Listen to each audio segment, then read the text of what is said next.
So once your quiz ends, and you're going to have this screen pull up, and it's going to show you all of the people that are in your class. For this sample, I was the only person that joined, so you're only going to see my name on it. And you're going to see an overview of how I did on that quiz. So you're going to actually see a chart for all your students here, and it's going to break it down for you. Something I really like, and it's the really quick formative piece for me, is quickly seeing which questions they did the worst on. And so when that happens, I can click over here to questions, and I can be like, okay, we definitely need to spend some time on what the red question is. So let's look at the red question. Oh, what is your favorite color? Or it may be some fact that we talked about in class. And so now I need to make sure that I go over this again before we move on to the next lesson.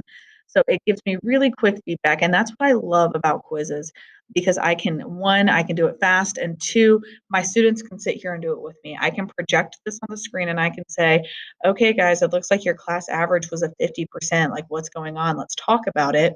That gives them the opportunity to reflect with me. They can express maybe something that they felt was wrong. Maybe they felt like a question was written poorly. They can tell me that, and we can go and review it, and figure that out. I just feel like this leads to a lot of really good discussions with my students, and I know I have older students, but I feel like this could be done with smaller kids as well, especially with giving them some accountability in how they do. So again, it quickly shows you a class average, the toughest question. So we know that question 4 was the hardest for everybody.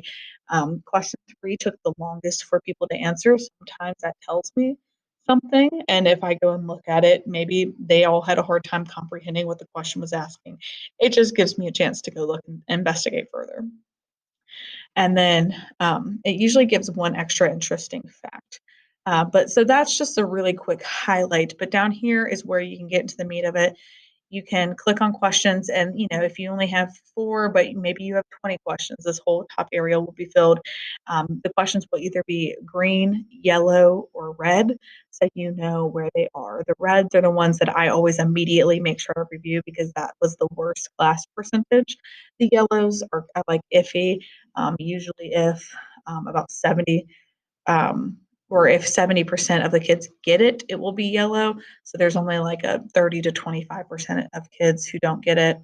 And then the greens are things that they're good on. So I ignore the greens completely, and then just focus on those yellows and reds. And like I said, it's immediate. Like as soon as the quiz ends, I see this and I can just start talking about feedback. It's not going to take me a day to prepare.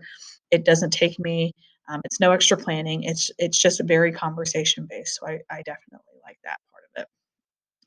Another feature you can do is when you exit, you can always go back and review all of your reports that it's done, and you can print them off. And if parents have emailed and have contacted or have been a part of your quizzes, you can email them directly from the site.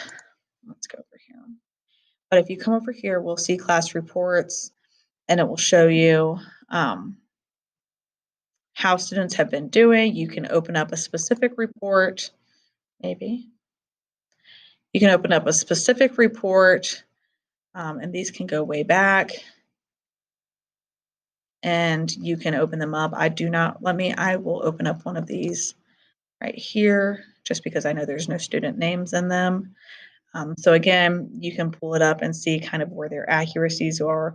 Their scores are just, you can gamify quizzes. So that's what that score is. It's just based off of people timed and how fast they were able to answer it and their accuracy. So you can always go back and look at that. You can email results to parents. You can email all parents. You can print this off. You can download it. So it makes it really easy to use. And that's about it for data.